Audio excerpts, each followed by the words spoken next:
This is a really quick one today, but I just wanted to let you know that I always used to use ISO 100 for photos and videos because everybody always said shoot at ISO 100 on your camera for the best clean, low light images with no grain or noise. And that's what I always used to do. And sometimes I'd end up with images where it was a little bit too dark. I was scared of moving my ISO any higher, so I would decrease my shutter speed, which would result in some out of focus in terms of motion blur, some motion blurred images, which you don't really want. But then on the other hand, you also don't want to have noisy images. But did you know that there's a point along your camera's ISO range called the dual gain crossover, or your second base ISO? And this is a point where your noise will actually decrease again. And this is different for every single camera. For a lot of cameras, like the camera that I'm recording on right now, which is the Nikon Z8, the dual gain crossover is 500, whereas for the Z6 II, it's 800. For Sony Alpha 7 IIIs, it's different to Alpha 7 IVs, to A9 IIIs, to Lumix, Nikon, Fuji, anything. And there's a website that I use that actually shows you this. How it works is you basically just choose your camera from the list of cameras that it shows, which is a lot of them, even iPhones and stuff too.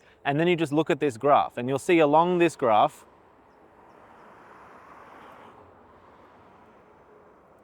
there's a point where your ISO actually starts decreasing. And I set my camera to that for everything. Hang on, there's more cars coming. That's what I get for filming on the side of a road. So leaving your camera at its dual gain crossover point gives you that extra exposure that you can play with without having to go so low on your shutter speed and fearing about motion blur. And just to show you how little you have to worry about noise, at least with modern cameras, here is an image taken in the exact same scenario with pretty much the exact same exposure. Anyway, that is all from me today. I will catch you in the next one.